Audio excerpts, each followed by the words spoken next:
How's my precious little fraudulent football club doing today? Huh? You good? Yeah? How are you doing? You all right, fraudulent little football club? Huh?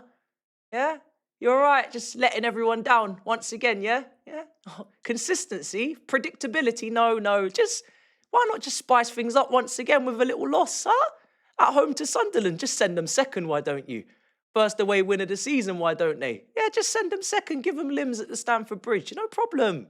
That's what little fraudulent football clubs do. They just do silly things just for no reason, whenever they want, completely unexpectedly. I can't tell you, honestly, how disrespected I feel on this great Saturday afternoon. I've got so much to say, and so much pain in my heart, in my heart right now, in my chest. I can feel it, you know? I can actually genuinely feel the pain. Because you guys today, of all days, I was a happy man when I woke up this morning. I said, in the international break, I booked myself a trip to Mexico. I thought, wow, this is going to be incredible. It's like my first big holiday that I'm booking. I've got the dates wrong. I've genuinely got the dates wrong. I should have booked it from tomorrow. That's what I've just realized. I've made that mistake. That's shame on me. And you know what? Shame on you. Shame on you. Shame on you for pump faking. You've pump faked. You've fraudulently pump faked that you were capable of consistency. People are asking me, are we going back to war? Should we get the war hats back out? They're in there. They're literally in there. We're not going anywhere. We're being invaded. That's what I've just confirmed. That's what I'm here to announce. We are being invaded. We're not going anywhere. We're going home. And we're not even comfortable in our own home. We're not even comfortable in our own ends. We got robbed. Not because we played well enough to get a result. Not because the result is unfair. They just literally dusted us down, emptied our pockets, and took our wallet. And they found 2 billion in there. They found billions of pounds in that wallet. So they're rich right now, Sunderland. Second in the league. 3 points above us. That's crazy. That's absolutely astonishing. And we're nearly 10 games in. So it almost counts for something. We're almost at that magical 10 game. And if you see how close and how claustrophobic that table is, boy, it can get dark at the end of this game week. We could find ourselves in the middle of the league. I'm so over all of this bollocks of inconsistent gaslighting. 1 minute we're looking like this, then we're looking like that. We're shapeshifters. We're literally shapeshifters. We are chameleons. 1 minute we're blue, next minute it's red. Then it's red and black. Then it's just black. Then it's just darkness. Then for some reason I just can't see. Now I'm staring into the abyss. Let's get into the game, because I could cry all day long, but at the end of the day, I've got to explain to you why I'm upset, why I'm feeling in this type of manner. When that 11 went out, I said there's two things that I don't like. Hato not starting next to Acheampong, even though he's a teenager, even though he's inexperienced in this league, even though it's potentially not the fairest pairing to have from an emotionally intelligent or composure leadership standpoint, because there is only youth in that lineup, in that pairing.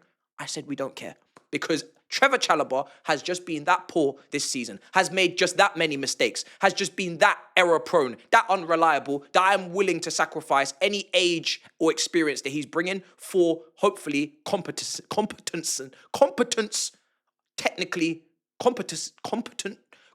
technical levels. It's a lot. And his performance back there next to Josh Acheampong, who was fantastic once again, showed me why I thought those things. The other thing I thought was, why don't we play Estevao? How about big brain idea, hey ho, big brain cells bashing together in my head top. How about we play Estevao from the start? Because Neto and Garnacho are the same thing cut from a different cloth. One's Portuguese, one's Argentine, but they're very similar in running style, very similar in what their strengths and weaknesses are, and they cross differently. We had a little game that we played at halftime called the PS 5 pad and what button are we spamming too much in this match? And we worked out that Garnacho spams this little square button and Neto spams this little square button, but they spam it differently. One likes to spam it aerially, one likes to spam it on the ground with the cutbacks, but they both like to spam the button. They don't really know how to use the analog stick and press other buttons. This is combinations now. This is like cheat codes. Skill moves? No chance. They don't have that. But they do like to press the acceleration button and they do like to spam. We had 2 people doing the same thing on both flanks against this back 5. Now, fair play to Sunderland. Massive credit, because you came to Stamford Bridge in that first half and you played. You pressed, you committed bodies forward, and you got high up the pitch. And I thought, wow, this is maybe a good thing because we don't do well against low blocks. I anticipated that we play with a back, they'd play with a back 5, 4-5, 5-4-1, and we're going to have to go up against a low block for the entirety of the game. That didn't take place. Our goal comes from a transition. Our goal comes from what it would look like against a Liverpool or a Bayern Munich. A transition, a breakaway through the middle of the pitch, acres of space, acres of opportunity, slid through to Garnacho, left foot, little, not even a jinky-majinky, that would be disrespectful to PK, but it's a 1v1, onto the left and through the legs. Absolutely tremendous, emphatic, fantastic, bombastic start. I am so, so happy. I'll be so happy. So happy. Unfortunately, for Garnacho, it ended right there for him in terms of this game. This is what I imagine Tobes to be complaining Brennan Johnson is.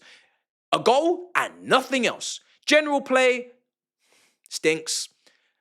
Creativity, open play, stinks. Predictability, completely, very much so, emphatically, just so damn average, so damn mid. So you can get that goal and the sofa score rating flies through the roof, and in 10 games time, when everybody's forgotten about the overall general performance, then they'll turn back to that green little number because they didn't watch, and they'll say, well, he had a good game there against Sunderland, but I'm here to tell you he did not.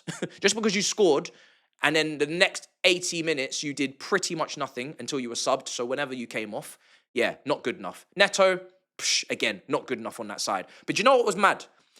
Once Sunderland had stopped doing all of the pressing and all of the intense running and committing, and obviously their goal comes from a long throw. We could talk about that. We could talk about how this is not proper Chelsea in the slightest. This is weak. We have centre-backs back there. They are all similar in terms of their posture, in terms of their stature, in terms of their way of they're gentlemen. They're gentlemen. They're all gentlemen. I can see them all suited and booted, very polite, well-mannered individuals. Well-mannered men, the lot of them. Where is the bastard? Where is the shithouse? Where is the man that you wouldn't trust to even run your bath because he may even just flood it on purpose just to send the whole house into disarray? Where is the daredevil? Where is the Rudiger? Where is the shit? Where is that guy that toes the line? Mean-spirited individual. He's the dark arts. It doesn't exist. We've got very lovely people back there. Very lovely people. They would be fantastic receptionists at a hotel. They would greet you, take your coat, hang it up, polite, take you this way, that way, book you in. It would be a wonderful experience. Hospitality is where a lot of our centre-backs belong. Apart from Josh, who's just a damn good footballer, the rest of our centre-backs, whether it's Tosin, when he comes on, we'll get onto that. He had a lovely little bozo moment in midweek that we can just cherish and tick off the list. Trevor Chalobah, absolutely awful today. Reece James, shockingly, up until the deliveries for the most part and some of the passing, not at his level. But we know what we can get from Reece and Cucurella. So, you know, we're talking about the centre-backs. Just the hospitality that they provided for Sunderland was just fantastic. Tosin and Chalobah, the hospitality, the polite, just well-mannered men that they are, just the way that they just opened up for Sunderland and it was unbelievable. Yeah? So that's why Hato needs to play now, and I've had enough. Learn from your damn mistakes, right? Josh was so much better. He's carrying the ball. He's dribbling. He is at least trying to advance the ball from the left-hand side, even though we know he's better on the right, because Chalobah, as we know, can't do it. But even then, when your only focus is to defend, you still put in a poor performance. Enzo Fernandez, I just didn't feel like I saw enough of him. Caicedo, no problem, we move on, as per usual. João Pedro, did not see enough of him. I know it's not easy. We've conceded from the long throw. I've already explained that we've got gentlemen in the back line, right?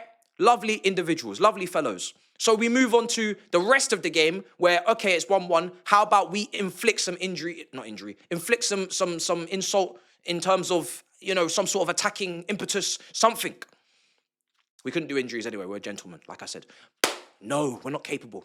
We're not capable of opening up Sunderland for 70-ish minutes. This goalkeeper today, like I said on the watch-along, could have been anyone. Could have been anyone. We don't know his name. I don't know who is the Sunderland goalkeeper after today. I don't know his name. I don't know if he's even registered for the Premier League. I don't know if he's good or he's bad, or he didn't have to extend his elbows once. Every single shot that I can think of that must have been on target was straight at him, and it was a poor, tame shot on goal. A shot sometimes that should not even be shot. Sometimes don't shoot your shot. Sometimes when the opportunity doesn't arise and it's quite clear that it isn't a shooting opportunity, don't shoot because you're going to get rejected. That's what happened with the shots that we had on target. They were just collected, claimed, and then distributed. Keep it moving, keep it stepping. It's not going into my net. You didn't score. I cannot believe the lack of opportunities we created for Guy, who is our striker, who is not the next coming of Harry Kane, not the next coming of Cristiano Ronaldo. So he's going to need a multitude of opportunities to score, not two shots or whatever it was, not enough service, not enough. Again, he's a kid. You need to service him. You need to give him chances. We don't create enough chances. Yes, it's claustrophobic. Yes, it's 5-4-1. But that's where João Pedro's got to go in there, and Enzo Fernandez has got to go in there, and the Netos and the Garnachos, who are touchline wingers, who are not able to bring a variation of creativity to their game. They're just spamming the square button. They don't have the ability to pass a football, wait a football, Neto on that transition. Oh my God. What on earth are you doing? You playing Garnacho? No, I can't see him. I can't play that pass. No, it's not perfectly weighted. Okay, so you can go and do the two goal and assist away from home in the second half against Forest, but then when it's time to now do something against Sunderland, you're awful again. You can't contribute. Some of the crosses again. We're doing overhit crosses from Garnacho. We're doing underhit crosses. We're doing shots from Garnacho that are hitting season ticket holders. People that have dedicated their life and their entire day to Chelsea, each and every day, and their savings and their financials and their budgeting and the costs. And we're hitting them. We're hitting them with our shots, Garnacho. So we don't take enough shots if we're Neto. João Pedro doesn't want to shoot. Even when he's offside, he's still trying to pass. Him and Guy, there's no telepathy. There's no understanding or chemistry. Not a shock. But the lack of actual good attacking play, first of all, quality attacking play. I understand the wingers were double-teamed and triple-teamed. That's going to happen. What can you do, Maresca? Can you throw the fullbacks forward earlier? Can you get Cucurella and Reece James overlapping? We can do it in the second half when it was too little too late. Because Estevao comes on, which he should have started, because he's the one player out wide that can play as a touchline winger and can play a double up in the 10. So he can bring variation, so he can bring combination, so he can dribble, so he can pass, so he can cross, so he can shoot. Oh, wow. That's what an actual balanced, polished profile at wing actually looks like. Instead of these guys that are limited as fuck. And if they don't get their cross, and inshallah, and they don't get their cutback, and inshallah, they don't get nothing. They don't get nothing. They don't do anything. They just run as fast as they can, run into man, and give away the ball back. Garnacho, how many the transition? He just has the ball, run, loses it, and then back with Sunderland. That's something that I'd expect from a lower league division individual, you know? But that's what we have. We have these guys that are very mid. Very mid. And Neto, you just have to up your game and just take more responsibility. You can't be a flash in the pan. You can't turn up every 1 in 4 games in terms of not tracking back. You do that every game. Not do due diligence. You do that every game. Special shit you have to do on a regular basis. But you're not going to be able to do it because you're Neto. You're capped.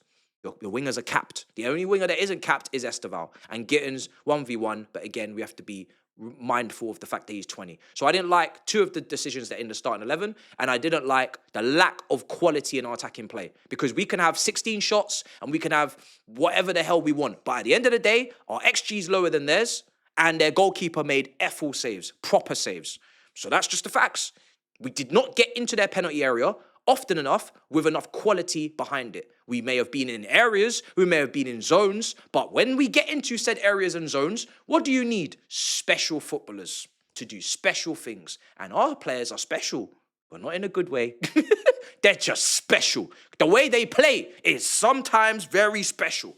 It's very special decision making. It's very special decision making sometimes. So I don't know, man. I'm lost for words with the fact that then we concede the late winner. Oh, I thought this was petering out into a point. I thought this was petering out into a draw. Oh no. Oh no. All the substitutions. George coming on. We're relying on George to win us a game as a striker. João Pedro moves up there, doesn't do anything. Gue doesn't really get any service, so he does nothing. On comes George, shock horror George, Tyreek George, who is going to be sold to Fulham, isn't going to spearhead Chelsea in a must-win every match basis. Shock horror. It's almost like we need more quality. Oh my God. Wow, big brain. And then, he subs off Josh Maresca. You sub off our fastest, quickest, most informed centre-back. When we're going into their half, we're meant to be battering down the door for the winner, which we're not, but we're getting in their half and we're getting closer to their goal and we're pushing people forward. Oh, I know. Let me sub off the fastest, quickest, most informed centre-back who's having a great performance, and let me bring on the guy that, airily from a set piece might help us, but he's a very, very slow and very poor on the 1v1 dribbles and the counters and the dealing with scenarios and situations when he's outnumbered. Oh, wow. What happens? What do you think happened? This is Dora the Explorer. I'm not going to answer you. What comes next, Dora? We're in their half. We're attacking them. We are trying to create scenarios and situations for Estevao and Reece James in midfield to create big opportunities for Cucurella and whoever's up front, and maybe Enzo if he's not off, and we have a lot of space in behind us, and we take off Josh Achampong, we bring on Tosin. What do you think comes next, Dora? What do you think comes next when Chalobah and Tosin are the two most error-prone defenders in the entire squad this season, and they are left as a duo to defend in a high line in a scenario where we're chasing a win? What do you think comes next, Dora? You don't have to say it in Spanish. You can say it in English. Go on. What do you think comes next?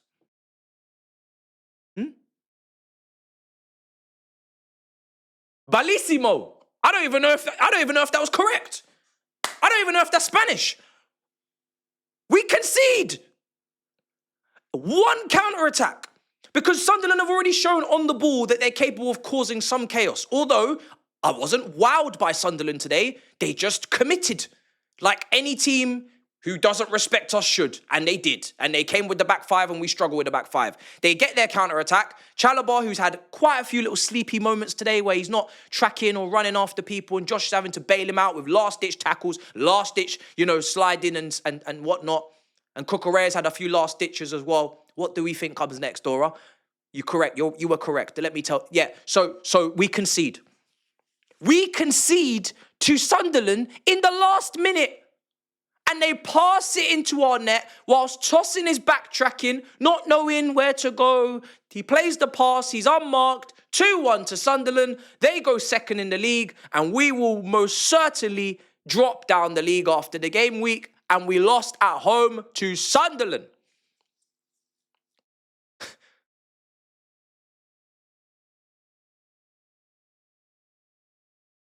And as much as I'm not happy with the in-game management, with certain substitutions, I think George had to come on because João Pedro was that stinky. Gue was that isolated and uninvolved. I didn't like that you didn't select Estevao. I didn't like that you didn't select Hato. I don't like that you're not learning from Chalobah's mistakes. I don't like that you've played a high line chasing the game and you bring on the slowest defender who can't deal with scenarios and situations. I don't like that you keep starting Garnacho, even though he scored, he was poor. I don't like a lot. However, there's a lot of injuries and there wasn't a lot of other decisions that he could have made with the starting 11. But this is a quality thing as well. It's a quality thing. We don't have a big enough differential in terms of the quality that we can put out right now on the football pitch. We have it in certain positions. James, Caicedo, Palmer when he's back, but Cucurella. But then the wingers, they could play for anyone. Outside of Estevao, our wingers that we have at the football club could play for anyone in this league. If they were playing for Brighton or Brentford, you would not bat an eyelid. And that is the facts of the matter. A 5-1 win against Ajax with 10 men for 75 minutes does not tell the story. The Premier League does. The upper echelons Champions League games will. We do not have enough quality. No George, no George. This is not the quality that we need to win comprehensively, consistently in this league. And that is the facts of the matter. That is the facts of the matter. We can do the back and forth about this kid should have played in that kid's place, and this kid and this kid and that kid. And kids bring inconsistency. And the seniors aren't world class at centre back, so they're inconsistent too. But if you bring in enough top players, you don't have a decision to make as a coach. And that is the problem. We do not have enough quality that stops the manager from making his own mind up. If the quality was just staring at him in the face, you would have no decision to make.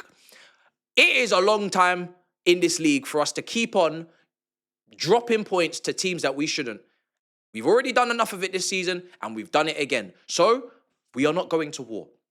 And I have already left the war, so don't ask me again. That now is your final reminder. We are not going anywhere. We're not going to no war. We're not going to no race. We are going home. So pick up your fucking bag, pick up your shit, and get out. We're going home. We're all Chelsea fans, we're going home. And if we are being invaded, which we may be, maybe we just need to get back on the winning run, Wolves, Tottenham, and then we won't put this game to the past because it's actually quite important not to lose these games, but we will just carry on cracking on with our inconsistency. But boy, oh boy, don't let me see us get invaded this season with some bollocks, yeah? By losing to Tottenham next week. So this is the level of inconsistency that we're on for whatever reason. You can put it down to injuries. You can put it down to team selection. You can put it down to in-game management. Put it down to quality. Do you know what? It's a combination of everything. That's what's so beautiful. Football clubs, everything has to work. Otherwise, you don't win. So, love. We're going to wrap up there.